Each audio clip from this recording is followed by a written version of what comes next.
delivering smiles all around the professional careers. Reach us to reach them. திடீர்னு கட்சியோட செயற்குழு பொதுக்குழு கூப்பிட்டு என்னை பொதுச் செயலாளர் நீக்கிட்டாங்க. அம்மா மறந்தது பொதுச் செயலாளர் பொதுச் செயலாளர் நீக்கிட்டாங்க. பொதுச் செயலாளர் நீக்கிறது மட்டும் இல்லாமல் துரோகத்தின் மீது துரோகமாக ஜெயிலுக்குள்ளேயே எனக்கு நிறைய இடைஞ்சல்கள் கொடுக்க ஆரம்பிச்சாங்க. என்ன குத்தம் உட்காந்தா குத்தம் இதெல்லாம் அவங்க சொன்ன வார்த்தை தான். நிறைய இடைஞ்சல்கள் கொடுக்க ஆரம்பிச்சாங்க. அதுக்கப்புறம் என்னுடைய கணவர் உடல்நிலை சரியில்லாமல் ஒரு முறை இருக்கிறப்ப பரவல் கேட்டோன்னே கர்நாடகா காவல்துறை எனக்கு கொடுத்தாங்க அனுமதி 15 நாள் பரவல் கொடுத்தாங்க. ஆனால் தமிழ்நாடு போலீஸ் தரப்பில் எடப்பாடி தலைமை முதலமைச்சர் இருக்கக்கூடிய தமிழ்நாடு போலீஸ் அன்றைக்கி அனுமதி கொடுக்க மறுத்தாங்க. அவங்களுக்கு பாதுகாப்பு அன்றைக்கி ஏதோ ஒரு இதில் வேணான்ட்டேன். ஆனால் அப்படி தமிழ்நாட்டு சிறையில் நான் இருந்தேன்னா நான் இன்றைக்கி உயிரோடு இருந்திருக்க மாட்டேன், உங்களோட பேசிட்டு மாட்டேன், எதுக்கு வேணாலும் போயிருப்பாங்க அப்படின்னு எடப்பாடி பழனிசாமி மீது அடுக்கடுக்கான குற்றச்சாட்டுகள் வச்சுருக்காங்க. தென் மாவட்டத்தில் இருக்கக்கூடிய ஒரு 60 தொகுதிகள் குறிப்பாக அவங்களோட சமூகம் சார்ந்த வாக்குகள் இந்த முறை எடப்பாடி பழனிசாமிக்கு கண்டிப்பாக கிடைப்பதற்கான வாய்ப்பு இல்லை. ஏன்னா இவங்க பேசுகிற விதத்தை பார்க்குற இது மாதிரி ஒன்றும் 4 மீட்டிங் தொடர்ந்து இவங்க பேசினாங்கன்னா மிகப்பெரிய ஒரு பின்னடைவை எடப்பாடிக்கு சந்திக்கும். ஏன்னா இவ்வளோ கொடூரமான ஆள், இவ்வளோ நன்றி விசுவாசம் உள்ள நபரால, நன்றி இல்லாத ஆளா, இவ்வளோ இடைஞ்சல கொடுத்த ஆளா அப்படிங்கிற மாதிரி இன்றைக்கே பேச ஆரம்பிச்சிட்டாங்க. எடப்பாடி அவர்களுக்கு இவங்க பதவியை கொடுக்கும்போது வெறும் 5 நிமிஷத்தில் அந்த முடிவை எடுத்தாங்க அப்படின்னு சொல்லி எந்த நம்பிக்கை அடிப்படையில் அவங்க அதை செஞ்சாங்க? இல்லை, அன்றைக்கி கம்யூனிட்டி வைஸ் அந்த கொங்கு பகுதியில் இருக்கக்கூடிய அந்த கவுண்டர்ஸ் எம்எல்ஏ அதிகமாக இருந்தாங்க. அப்போ யாரை முதலமைச்சர் வேட்பாளராக போடலாம் அப்படின்னு செங்கோட்டையனை கேட்டாங்க. செங்கோட்டையன் சில விஷயங்களுக்காக தயங்கினார். சில விஷயங்களை செய்கிறதுக்கு எடப்பாடி பழனிசாமி முன் வந்தார். சிக்கலாவுக்கு மக்கள் செல்வாக்கு அவ்வளவா இல்லை அப்படின்னு சொல்கிறாங்க. அந்த சமூக மக்கள் மத்தியில் ஒரு பெரிய செல்வாக்கு. ஒரு 60 தொகுதிகளில் அவங்க ஜெயிக்க முடியலான்னு ஜெயிக்கிறவங்களே தோக்க வைக்க முடியும். இல்லை, அவங்க சார்ந்த சமூகம் மட்டும் அவங்க ஓட்டு போடுவாங்க. அதான் சொல்கிறேன். மற்ற சமூகம் எப்படி கொடுப்பாங்க? அதிமுகக்குள் எடப்பாடி பழனிசாமி முதலமைச்சராக ஆக்க முடியாமல் செய்ய முடியும். இல்லை, அந்த கம்யூனிட்டிலேயே பல்வேறு பிளவுகள் இருக்கு. குலத்தோர் சொல்லக்கூடிய இந்த 3 இதுலேயுமே பார்க்குறப்ப இவங்க தான் ஒரு அடையாளமாக இருந்தாங்க. ஓப்பனாக உடச் சொல்லணும்னா எடப்பாடி பழனிசாமியை அந்த சமூகத்தின் அடையாளமாக பார்க்குறாங்க. அதிமுகவுக்கு அந்த மாதிரி இருக்கிறப்ப ஒரு பேரே இருந்துச்சு, தேவர் கட்சிங்கிற ஒரு பேரே இருந்துச்சு. இவங்க பார்த்து தான் டிசைட் பண்ணுறது. ஆகாயம் தமிழ் நண்பர்களுக்கு அன்பு வணக்கம். நம்முடன் மூத்த பத்திரிகையாளர் திரு சுபைர் அவர்கள் இருந்திருக்கிறார். வணக்கம் சார். வணக்கம் சார். கமுதியில் நடந்த ஒரு பொதுக்கூட்டத்தில் திருமதி சசிகலா மிக கடுமையான வார்த்தைகளை பயன்படுத்தி எடப்பாடி அவர்களை பேசியிருந்தாங்க. குறிப்பாக அவரால் என்னுடைய உயிருக்கு அச்சுறுத்தல் இருந்தது அப்படின்னு சொன்னாங்க. பல்வேறு சம்பவங்களை அவங்க மேற்கோள் காட்டி பேசினாங்க. புதிய கட்சி ஆரம்பிச்சிருக்காங்க, அவங்களுக்கான வாய்ப்பு களம் எப்படி இருக்குது? முதல்ல கிட்டத்தட்ட 2016 2026 இந்த 10 வருடத்தில் அவரை சுற்றி நடந்த அத்தனை விஷயத்துக்கும் ஒரு விளக்க உரை மாதிரி கொடுத்துருக்குறாங்க. கமுதியில் அதுக்கான கூட்டம் நடந்தது. கூட்டம் நடந்தப்போ கிட்டத்தட்ட ஒரு எந்த விதமான இவ்வளவு மெச்சூர்டாக அவங்க பேசுவாங்கன்னு யாருமே எதிர்பார்க்கல. தடங்கள் கிடையாது, ஒரு பேப்பர் கிடையாது, தன் மனதில் உள்ளது அப்படியே கடன்னு ஒப்பிக்கிற மாதிரி பேசுகிறாங்க. அதாவது எம்ஜிஆர் காலத்திலிருந்து நடந்த விஷயங்களை ஒவ்வொன்றா சொல்லிட்டு வர்றாங்க. கிட்டத்தட்ட ஒரு 30-35 நிமிஷத்துக்கு மேலே 40 நிமிஷத்துக்கு மேலே பேசியிருப்பாங்க. அதில் நிறைய விஷயங்கள் மர்மமாக இருந்த விஷயங்களை கூட உடச்சிருக்கிறாங்க. அது குறிப்பாக இவருக்கு மீது உள்ள வழக்குக்கு பிறகு நடந்தது, ஜெயிலில் நடந்ததெல்லாம் கூட அவங்க பேசியிருக்கிறாங்க. அதை பற்றி நம்ம பார்க்கலாம். முதல்ல என்ன சொல்கிறாங்கன்னா, எம்ஜிஆர் காலத்திலிருந்தே நாங்கள் அந்த அம்மாவோட நமக்கு நெருக்கமாக இருக்கிறோம். எம்ஜிஆர் காலத்துலேருந்து இருக்கிறோம். இப்போ எம்ஜிஆர் அவர்களுடைய மறைவுக்கு பிறகு அம்மாவோட நான் நெருக்கமாக இருக்கிறோம். எம்ஜிஆர் ஒரு உடலை பூத உடலில் வச்சுருக்கிறப்ப அம்மா பார்க்க போனாங்க. அப்போ அடுத்து உடலை மிலிட்ரி வாகனத்தில் ஏற்றுறப்ப கீழே தள்ளிட்டாங்க. தள்ளின பிறகு நாங்கள்லாம் கூட இருந்த பிறகு அந்த போலீஸ் ஆஃபீஸர் நீங்கள் அம்மாவை கூப்பிட்டு போங்க, இங்கே இருக்கக்கூடாது, இருந்தானா வேறு மாதிரி அவங்கள இருக்கும், அவங்க உயிருக்கு ஆபத்துன்ற மாதிரி சொன்னாங்க. நாங்கள் போலீஸ் கான்வென்ட் கூப்பிட்டு வந்துட்டோம். வந்ததுக்கு பிறகு என்ன சொன்னாங்க, நாங்கள் அரசியலே வேண்டாம், அரசியலை விட்டு நான் முழுவதுமாக போயிடுறேன்னு சொன்னாங்க. நாங்கள் தான் சொன்னோம், இல்லை உங்களை உதாசீனப்படுத்தவங்க முன்னாடி நீங்கள் ஒரு இயக்கத்தை ஆரம்பிக்கணும்னு ஆரம்பித்தோம். 91 நாங்கள் போட்டி போட்டோம், 89 போட்டி போட்டோம், தமிழ்நாட்டினுடைய எதிர்கட்சியாக வந்தோம் அப்படின்ற மாதிரி நிறையா அந்த பழைய கதையெல்லாம் சொல்லிட்டே வர்றாங்க. சொல்லிகிட்டே வந்த பிறகு 2016 அம்மா இறந்துட்டாங்க. நாங்கள் ஆஸ்பத்திரியில் வச்சு எவ்வளோ போராடணும், காப்பாற்றுறதுக்கு முடிவு பண்ணோம். ஓரளவுக்கு தேடி வந்தாங்க. நல்ல நாள் பார்த்து டிஸ்சார்ஜ் பண்ணி கூப்பிட்டு போகலான்னு நினைக்கிறப்ப தான் மேசிவ் அட்டாக் அவங்க இறந்துட்டாங்க. அதுக்கு பிறகு நடந்ததெல்லாம் நமக்கு தெரியும். அதற்கு பிறகு நடந்த விஷயமான சொல்கிறாங்க. அதுக்கு பிறகு என்ன சொல்கிறாங்க, நைட்டோட நைட்டாக சட்டமன்ற உறுப்பினர்லாம் அப்போலோ ஹாஸ்பிட்டல்லையே என்னை முதலமைச்சராக இங்கே பதவி எதுக்குன்றாங்க. நான் சொன்னேன், எனக்கு உடன் பிறந்த அக்கா மாதிரி எனக்கு அவங்களுக்கு செய்ய வேண்டிய கடமைகள் நிறையா இருக்குது. அதனால் நான் என்னால் அந்த மனநிலையிலே நான் இல்லை. எப்பயும் போலே நீங்கள் பன்னீர்செல்வத்தை முதலமைச்சராகிருங்க. நைட்டோட நைட்டாக பன்னீர்செல்வத்தை முதலமைச்சராக்கியாச்சு. பன்னீர்செல்வம் ஸ்மூத்தாக தான் போயிட்டு இருந்தார். எனக்கு அவங்க இறந்ததுலேருந்து மீண்டு எழுந்து வர்றதுக்காகவே நேரம் இல்லை. ஆனால் அதுக்கு முன்னாடி என்னை நிறையா கதை கட்டினாங்கன்றாங்க. அது உண்மை தான். என்னென்னா அவர்கள் வைத்து தான் இவருடைய அடையாளமே. ஒரு ஜெயலலிதா அப்படிங்கிறது ஒரு தங்க முட்டையிடுற வாத்து மாதிரி. இவங்க எப்படி இவங்களே இது பண்ணுவாங்க, அவங்க மேலே ஒரு பழியை போட்டாங்க, இவங்க தான் பண்ணிட்டாங்க அப்படின்னு. அப்போ எனக்கு இந்த ஆட்சி அதிகாரம் வேண்டாம், நான் வந்து அமைதியாக இருக்கிறேன், அந்த இருந்து மீண்டும் எழுந்து வர முடியல. ஆனால் அதற்கு பிறகு எடப்பாடி பழனிசாமி பன்னீர்செல்வம் மீது அமைச்சரவையில் இருக்கக்கூடிய ஆட்களே நிறையா குற்றச்சாட்டு சொல்கிறாங்க. வந்து அவர் சரியில்லை, வந்து போலீஸ் ஆஃபீஸர் ட்ரான்ஸ்ஃபர் பண்ண மாட்டேங்குது, அவங்க நிர்வாகிகளுக்குள்ளே முட்டல் மோதல் இருக்குது. அப்போ எல்லாரையும் ஒரு நாள் வர சொன்னேன், அமைதியாக ஆட்சியை நடத்திட்டு போங்க அப்படின்னா சில பேர் சொல்லி தூண்டி விட்டு திடீர்னு பார்த்தா அவர் வந்து தர்மயுத்தம் நடத்தினார். சில பேர் யாருன்றது நமக்கு தெரியும், குருமூர்த்தி சொல்லி தான் தர்மயுத்தம் நடத்தினாருன்னு. அப்போ அவங்க பேரை சொல்லாமல் தவிர்க்கிறாங்க. இன்றைக்கி வரைக்கும் எடப்பாடி பழனிசாமி, குருமூர்த்தி இந்த பேர்கள்லாம் தவிர்க்கிறாங்க. தவிர்த்துட்டு தர்மயுத்தம் நடத்தினார். அதுக்கு முன்னே பார்த்தீங்கன்னா வழக்கு வந்து வேக வேகமாக முடிக்கப்பட்டு மற்ற ஆளுக்கு என்ன சொன்னாங்க, எல்லாரும் வந்து நீங்களே பதவி ஏற்றுக்குங்க, இந்த மாதிரி சண்டை வருது, எடப்பாடி ஓபிஎஸ் சண்டை வருது, மற்ற நிர்வாகிகளுக்கு சண்டை வருது, நீங்களே முதலமைச்சராக பதவி ஏற்றுக்கிறேன்னு வழி இல்லாமல் ஏற்றுக்கிறேன்னு சொன்னதுக்கு பிறகு வேக வேகமாக வழக்கு வந்து தீர்ப்பு வந்து என்னை சிறைச்சாலையில் அடைக்கிறதுக்கு முடிவு பண்ணிட்டாங்க. சாயங்காலத்துக்குள்ள நீங்கள் சிறையில் போய் சரண்டர் ஆகணுன்ட்டாங்க. அப்போ ஒரு 5 நிமிஷத்தில் எடுத்தப்பட்ட முடிவு தான் எடப்பாடி பழனிசாமியை முதலமைச்சராக முடிவு பண்ணோம். அதுக்கு எல்லோரும் ஒத்துக்கிட்டாங்க. எல்லாத்துலேயும் வந்து எடப்பாடி பழனிசாமி என்கிட்ட சொன்னார், எல்லாத்துலேயும் நீங்களே கையெழுத்து வாங்கி கொடுத்துருங்க, நீங்கள் கையெழுத்து கேட்டால் தான் கொடுப்பாங்க அப்படின்னு எல்லா சட்டமன்ற உறுப்பினர்கிட்டையும் கையெழுத்து வாங்கி ஆளுநருக்கு அமுச்சு வச்சுட்டு எடப்பாடி பழனிசாமி முதலமைச்சர் ஆக்கிட்டு நான் ஜெயிலுக்கு போனேன். பயங்கரமாக இருக்கேன். ஜெயிலுக்கு போனேன். ஜெயிலுக்கு போயிட்டு நான் வாட்டுக்கு இருந்தேன். 2 மாதம் 3 மாதம் வந்துட்டு போயிட்டு இருந்தாங்க. அதற்கு பிறகு எல்லாரும் வர்றதை கொஞ்சமாக நிப்பாட்டிட்டாங்க. அவங்கள பார்க்க வரது நிப்பாட்டிட்டாங்க. அதுக்கு திடீர்னு கட்சியோட செயற்குழு பொதுக்குழு கூப்பிட்டு என்னை பொதுச் செயலாளர்ந்து நீக்கிட்டாங்க. நம்ம மறந்ததுக்கு பொதுச் செயலாளர் இருக்காங்க, பொதுச் செயலாளர்ந்து நீக்கிட்டாங்க. பொதுச் செயலாளர்ந்து நீக்கிறது மட்டும் இல்லாமல் துரோகத்தின் மீது துரோகமாக ஜெயிலுக்குள்ளேயே எனக்கு நிறையா இடைஞ்சல்கள் கொடுக்க ஆரம்பித்தாங்க. நின்னா குத்தம், உட்காந்தா குத்தம், இதெல்லாம் அவங்க சொன்ன வார்த்தை தான். நிறைய இடைஞ்சல்கள் கொடுக்க ஆரம்பிச்சிட்டாங்க. அதுக்கு பிறகு என்னுடைய கணவர் வந்து உடல்நிலை சரியில்லாமல் ஒரு முறை இருக்கிறப்ப பரவல் கேட்டோன்னே கேரளா கர்நாடகா காவல்துறை வந்து எனக்கு கொடுத்துட்டாங்க அனுமதி, 15 நாள் பரவல் கொடுத்துட்டாங்க. ஆனால் தமிழ்நாடு போலீஸ் தரப்பில் வந்து எடப்பாடி தலைமையில் முதலமைச்சராக இருக்கக்கூடிய தமிழ்நாடு போலீஸில் அன்றைக்கி வந்து அனுமதி கொடுக்க மறுத்தாங்க. வந்து அவங்களுக்கு பாதுகாப்பு கொடுக்க முடியாது, நான் போயஸ் கார்டன் தங்குவேன்னு சொன்னேன், போயஸ் கார்டன் தங்கக்கூடாதுன்னு சொன்னாங்க. இந்த மாதிரி நிறையா கட்டுப்பாடுகள் இடைஞ்சல் கொடுத்துட்டே இருந்தாங்க. அதுக்கு பிறகு 5 நாள் கொடுத்தாங்க, 5 நாள் 10 வாங்கிட்டு வந்தேன். அதுக்கு பிறகு கணவர் இறந்து போனார். அதுக்கும் கர்நாடக அரசாங்கம் வந்து நீங்கள் போயிட்டு வாங்கன்னு கொடுத்தாங்க. அப்போயும் இதே மாதிரியான நிறையா கட்டுப்பாடுகள் கொடுத்தாங்க. நீங்கள் போகணும், அதை மட்டும் பேசணும், பத்திரிக்கை சந்திக்கக்கூடாது, உறவினர்கள் சந்திக்கக்கூடாது, நிறையா கட்டுப்பாடுகள் போட்டு நிறையா இடைஞ்சல்கள் கொடுத்தாங்க. ஒரு கட்டத்துக்கு மேலே நான் கோயம்புத்தூர் பெங்களூர் சிறையில் இருக்கிறப்பே சில நிர்வாகிகள், செங்கோட்டையன் மாதிரி ஆட்கள் தமிழ்நாட்டு சிறைக்கு வந்து என்னை மாற்றணும்னு சொன்னாங்க.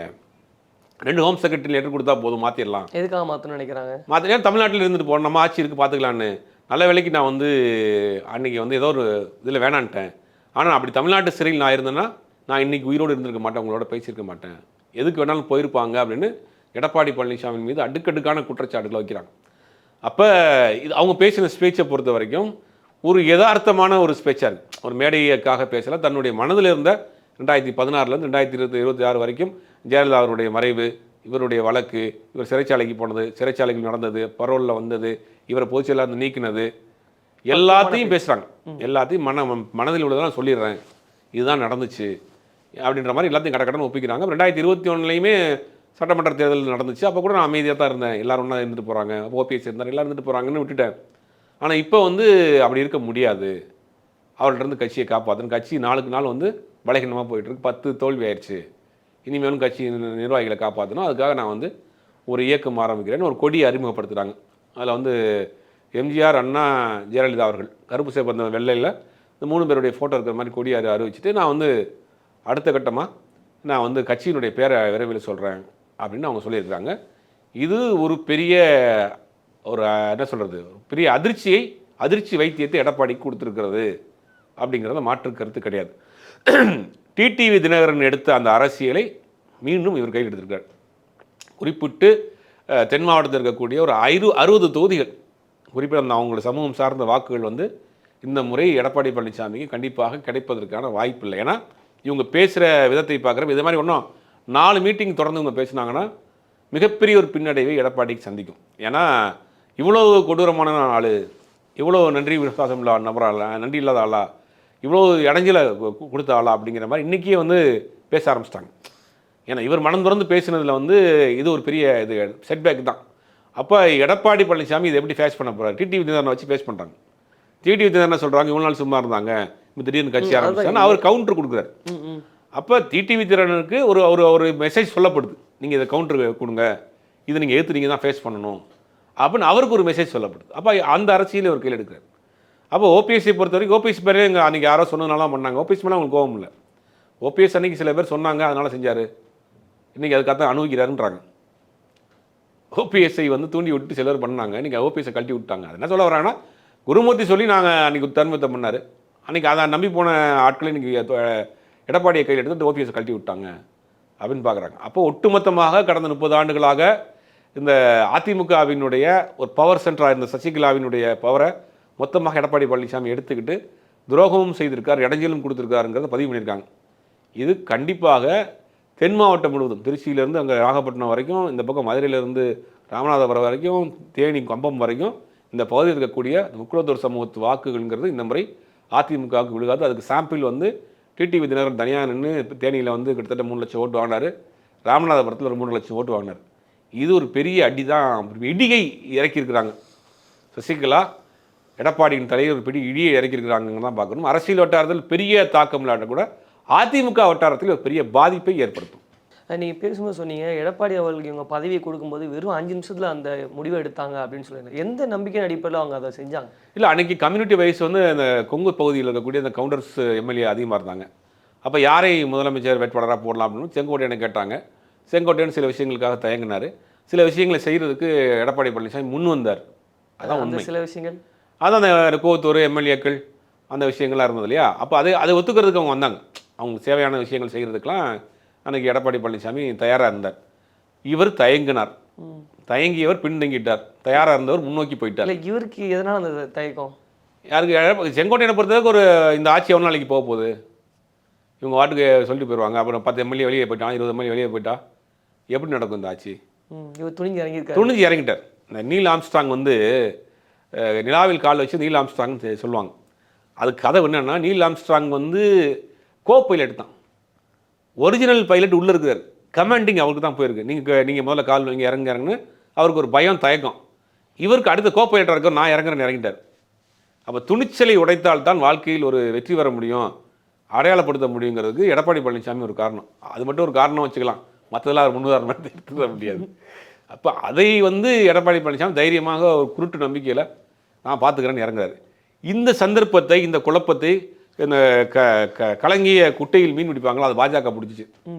அப்போ பாஜக ஒட்டுமொத்தமாக எடப்பாடி தன் கட்டுப்பாட்டில் எடுத்துக்கிட்டு அந்த 4 வருடம் வந்து பாஜக அரசாங்கம் தேர்தலில் நிற்கலை, ஓட்டு கேட்கல, மக்கள் ஓட்டு போடல. 4 வருஷம் பாஜக இதை பயன்படுத்தி கொண்டு தன்னுடைய ஆட்சியை எடப்பாடியை வைத்து நடத்தியது தமிழ்நாட்டில்ங்கிறது தான் உண்மை. அதனால் அவங்க நினைச்சதெல்லாம் கொண்டு வந்து இங்கே இறக்குனாங்க. அப்போ அங்கே ராஜ்யசபாவில் ஒரு 11 ராஜ்யசபா உறுப்பினர்கள் தேவைப்படுது. அந்த 15 ராஜ்யசபா உறுப்பினர்கள் வாக்களித்தா தான் சட்டமாகும். லோக்சபாவில் மெஜாரிட்டி இருக்காங்க, ராஜ்யசபாவில் மெஜாரிட்டி கிடையாது. ராஜ்யசபாவில் ஒரு 11 எம்பி வேணும் சட்டமாகிறதுக்கு. அப்போ எடப்பாடி பழனிசாமியும் அதிமுகவும், அதிமுக இருக்கக்கூடிய 11 ராஜ்யசபா உறுப்பினரையும் பாஜக தன் கட்டுப்பாட்டில் வச்சுக்கிட்டு தான் 3 வேளாண் சட்டங்களை சட்டமாக்கினாங்க. லோக்சபாவில் நிறைவேறிச்சு, ராஜ்யசபாவில் நிறைவேறாது. இந்த 11 பேர் ஓட்டு போடலாம். 11 பேர் ஓட்டு போட்டு தான் 3 வேளாண் சட்டங்கள் நிறைவேறிச்சு. சிஐஏ கொண்டு வந்தாங்க, ஆர்டிகல் 370. பல சட்டங்கள் மக்கள் எதிர்த்து போராடிய, உயிர் தியாகம் செய்த பல சட்டங்கள் வருவதற்கு அதிமுகவில் இருந்த 11 ராஜ்யசபா உறுப்பினர்கள் தான் காரணம். அதுக்கு பிறகு சொன்னார் எடப்பாடி பழனிசாமி, கூட்டணி திரும்பத்துக்காக செஞ்சுட்டோம், இப்போ எதுக்கு போனீங்க, மறுபடியும் ஏன் போகிறீங்க? அதிமுக பாஜக கூட்டணி தமிழ்நாட்டு மக்கள் ஏற்றுக்கிற மாட்டாங்கிறது உங்களுக்கும் தெரியும். இப்போ ஏன் போய் நிற்கிறீங்க? உங்களை காப்பாற்றி கொள்வதற்காக, கட்சி என்ன நிலைமைக்கு போனாலும் பரவாயில்லன்றதுக்காக கட்சி அடமானம் வச்சு நீங்கள் காப்பாற்றிக்கிட்டீங்க. உங்கள் மேல் வழக்கை காமிச்சு, அங்கே இருக்கக்கூடிய ஆட்கள் எல்லாத்தையும் வழக்கை காமிச்சு தான் கொண்டு வந்திருக்காங்க. எடப்பாடி பழனிசாமி வழக்கு தான், டெண்டர் வழக்கு, அன்புமணி ராமதாஸ் மீது மருத்துவக் கல்லூரி ஊழல் வழக்கு, டிடிவி தினகரன் வழக்கு, எல்லாரையும் வழக்கை காமிச்சு மிரட்டி கொண்டு வந்து ஒரு கூட்டணியை வச்சுக்கிட்டு தமிழ்நாட்டுக்குள்ளே வைக்கணும்னு நினைக்கிறாங்க, ஆட்சியை கால் வைக்கணும்னு நினைக்கிறாங்க. இப்போ இந்த சசிகலா என்ன குரல் எடுக்கிறாங்கன்னா, இவருடைய சுயநலத்துக்காக கட்சியை அழிச்சிக்கிட்டு இருக்காங்க. அதிமுக கொஞ்சம் கொஞ்சமாக சிதலம் அடைஞ்சிக்கிட்டே வருது, அதிமுகவை காப்பாற்றணும் அப்படின்னு அவங்க ஒரு போர்க்கொடியை தூக்கி இருக்கிறாங்க. அது எந்த அளவுக்கு அவங்களுக்கு கை கொடுக்க போகுதுன்னு தெரியல. ஆனால் அதிமுகக்குள்ள ஒரு பெரிய சேதாரத்தை ஏற்படுத்துங்கிறது மட்டும் உண்மை. சசிகலாவுக்கு வந்து மக்கள் செல்வாக்கு அவ்வளவா இல்லை அப்படின்னு சொல்கிறாங்க இல்லையா? அவங்களுக்கு என்ன செல்வாக்கு இருக்குது இப்போ? இல்லை, மக்கள் செல்வாக்கு பெருசாக இல்லைங்கிறது உண்மை தான். ஏன்னா கொஞ்ச நாள் ஆஃபாகவே இருந்தாங்க, ஆன்லைனில் ஆஃப்லைன்லேயே இருந்தாங்க. இப்போ தான் ஆன்லைனுக்கே வந்துருக்குறாங்க. அப்படிங்கும்போது மக்கள் மத்தியில் ஒரு பெரிய செல்வாக்கு இல்லைனா கூட அந்த சமூக மக்கள் மத்தியில் ஒரு பெரிய செல்வாக்கு இருக்கலாம். ஒரு 60 தொகுதிகளில் அவங்க ஜெயிக்க முடியலன்னு ஜெயிக்கிறவங்களே தோக்க வைக்க முடியும். இல்லை, அவங்க சார்ந்திருக்க சமூகம் மட்டும் தான் அவங்க ஓட்டு போடுவாங்க. அதான் சொல்கிறேன், மற்ற சமூகம் எப்படி கொடுப்பாங்க? இல்லை, அது வந்து இன்றைக்கி வந்து அது வருமா என்னங்கிறது தெரியல. ஆனால் அதிமுகக்குள் எடப்பாடி பழனிசாமி முதலமைச்சராக ஆக்க முடியாமல் செய்ய முடியும், அதை செய்வாங்க. இல்லை, அந்த கம்யூனிட்டிலேயே பல்வேறு பிளவுகள் இருக்கு இல்லையா, அவங்க எல்லாரும் ஒன்று சேர்ந்து போட்டால் இல்லை, இது ஒட்டுமொத்தமாக நீங்கள் அந்த குலத்தோர்னு சொல்லக்கூடிய இந்த 3 இதுலேயுமே வந்து பார்க்குறப்ப இவங்க தான் ஒரு அடையாளமாக இருந்தாங்க. ஓப்பனாக உடச் சொல்லணும்னா எடப்பாடி பழனிசாமியை அந்த சமூகத்தின் அடையாளமாக பார்க்குறாங்க. அப்போ இந்த 30 வருஷமாக இந்த சமூகத்தினுடைய அடையாளமாக அதிமுகவுக்கு அந்த மாதிரி இருக்கிறப்ப ஒரு பேரே இருந்துச்சு, தேவர் கட்சிங்கிற ஒரு பேரே இருந்துச்சு.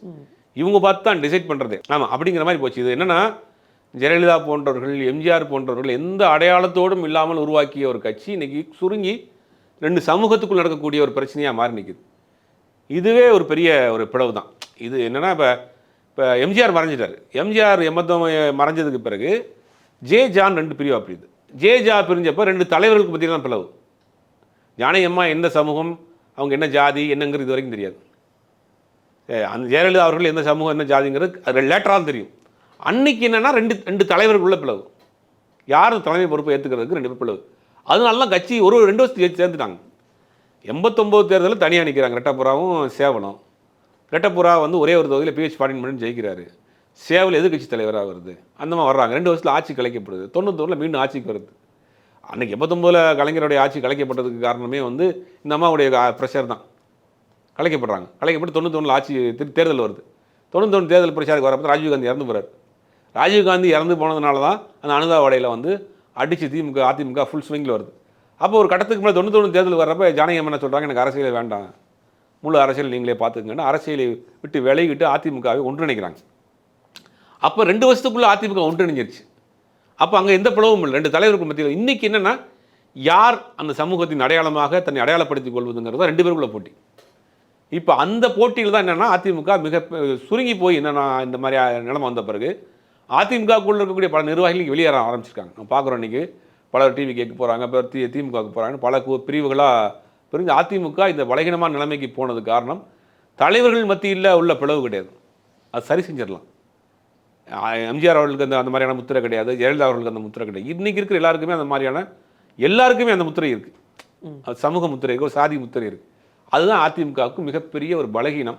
ஆனால் இந்த தேர்தலை பொறுத்த வரைக்கும் இது இன்னொரு பலகீனம், இன்னொரு பிளவு, இன்னும் ஓட்டை பிரிக்க போகிறாங்க. அதை அந்த கோஷத்தை தான் அவங்க கையில் எடுத்துருக்காங்க. உங்களுக்கு கருத்துக்களை எங்களோட பயந்து delivering smiles all around the professional careers. Reach us to reach them.